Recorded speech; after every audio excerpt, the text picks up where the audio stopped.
मुख्यमंत्री नीतीश कुमार जी भी कहीं ना कहीं आने वाले समय में मध्यवर्ती चुनाव की उम्मीद रख रहे हैं, तो कहीं ना कहीं आपकी नजर उन्हीं प्रधानमंत्री की कुर्सी पर है। नमस्कार, न्यूज वन नेशन देख रहे हैं आप। मैं हूं आपके साथ रश्मि। सीएम नीतीश कुमार को जिस तरह से पीएम मटेरियल कहा जा रहा है, उसको लेकर चिराग पासवान ने अपनी बातें रखी है। इतना ही नहीं, उन्होंने सीधे सीएम नीतीश कुमार पर इस बात का भी आरोप लगाया है कि सीएम नीतीश की नजर पीएम मोदी के कुर्सी पर जा टिकी है और यही वजह है कि उनकी पार्टी और साथ ही साथ उनकी तरफ से भी इस तरह की बातें कही जा रही है। आपको बताएं कि चिराग पासवान ने अच्छे से समझाते हुए जनता को ये बात बताई है कि किसी भी कमेटी का गठन होने के बाद ही इस तरह के प्रस्ताव को पास किया जाता है, इस तरह के प्रस्ताव पर मुहर लगते हैं। क्योंकि जिस तरह से पार्टी ने बैठक के दौरान पीएम मटेरियल के प्रस्ताव को पारित किया,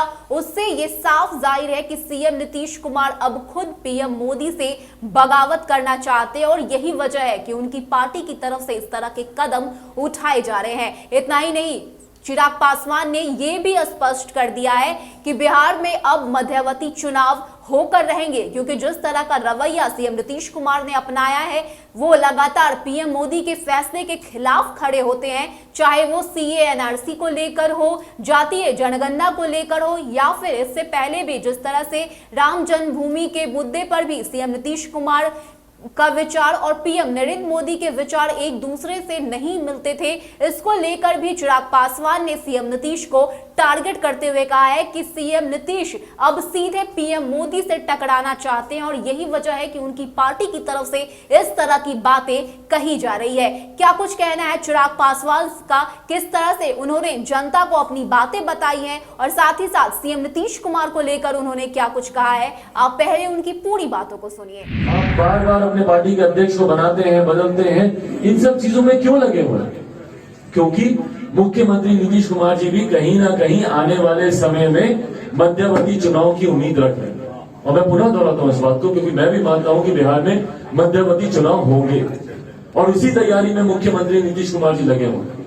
जिस तरीके से वो तीसरे नंबर की पार्टी बन चुके हैं, उनको ये बर्दाश्त नहीं हो रहा कि वो तीसरे नंबर की पार्टी है, वो सहज नहीं है। और इसीलिए जिस गठबंधन के साथ है, निरंतरता में उसके साथ विरोधाभास हो रखे हुए। कोई एक ऐसा विषय, चुनाव से पहले भी उन्होंने विरोधाभास रखा था, सीएए का मुद्दा हो, एनआरसी का मुद्दा हो, ट्रिपल तलाक का मुद्दा हो, जितने भी ऐसे मुद्दे थे, राम जन्मभूमि का मुद्दा हो, जितने भी ऐसे मुद्दे थे, उन्होंने इस पर खामोशी साधी हुई थी या विरोधाभास में अपनी बातों को रखा था। और आज भी वो यही कर रहे हैं। पेगासस का मामला हो, उसमें अपने गठबंधन के सहयोगियों से अलग वो अपनी राय रखते हैं। जातिगत जनगणना की बात हो, उसमें अपने सहयोगी से अलग वो राय रखते हैं। जनसंख्या निरंतर कानून की बात हो, उसमें वो अपनी अलग राय रखते हैं।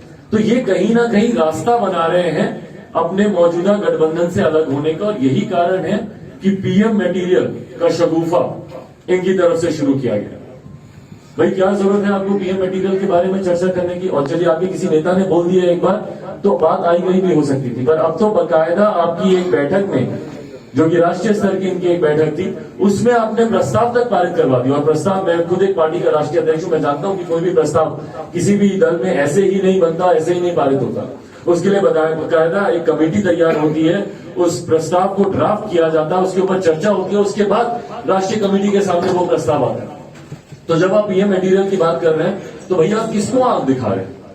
आपके पीएम मटेरियल बनने से, होने से, नहीं होने से चिराग पासवान को कोई फर्क नहीं पड़ता, राजद को कोई फर्क नहीं पड़ता, कांग्रेस को कोई फर्क नहीं पड़ता। फर्क पड़ेगा तो आपके अपने सहयोगी को पड़ता है।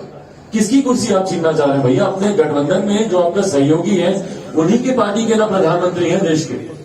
तो कहीं ना कहीं आपकी नजर उन्हीं प्रधानमंत्री की कुर्सी पर है। और ये बात मैंने 11 नवंबर 2020 को, 10 नवंबर को परिणाम आए थे बिहार विधानसभा चुनाव के, और मैंने 11 नवंबर को प्रेस वार्ता में मैंने ये बात कही थी कि बहुत जल्द मुख्यमंत्री नीतीश कुमार जी पुनः पासा पलटेंगे और पुनः वो महागठबंधन में जाएंगे और वहां पर जाकर प्रधानमंत्री पद के दावेदार बनना चाहेंगे।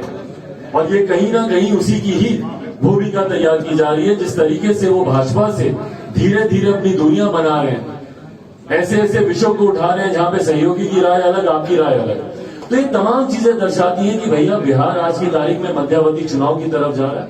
जिस तरह से बिहार की राजनीति में लगातार पीएम मटेरियल को लेकर चर्चा हो रही है। चाहे हम सत्ता पक्ष या विपक्ष की बात करें, हर ओर से इस मुद्दे को लेकर बयानबाजी की जा रही है। ऐसे में चिराग पासवान भी अब सामने आकर कह रहे हैं कि सीएम नीतीश अब सीधे पीएम मोदी से टक्कर लेना चाहते हैं और यही वजह है कि उनकी पार्टी की तरफ से इस तरह की बातें कही जा रही है। इतना ही नहीं, चिराग पासवान ने अपने इस बयान में यह भी स्पष्ट करते हुए कहा है कि इस तरह की बातों को पारित करने से पहले राय विचार किया जाता है, सोचा जाता है, समझा जाता है, प्रस्ताव पारित किया जाता है और बाकायदा कमेटी की गठन की जाती है और उसके बाद ही इस तरह की बातों को, उस तरह के प्रस्ताव को पास किया जाता है। ऐसे में सीएम नीतीश कुमार अगर चिराग पासवान को डराना चाहते हैं कि वो पीएम मटेरियल है, तो चिराग पासवान उनसे डरने वाले बिल्कुल भी नहीं है। चाहे सीएम नीतीश कुमार कुछ भी कर ले, बिहार में मध्यावधि चुनाव होकर रहेंगे। फिलहाल के लिए इतना ही। ज्यादा अपडेट के लिए आप बने रहिए न्यूज़ फॉर नेशन के साथ। नमस्कार।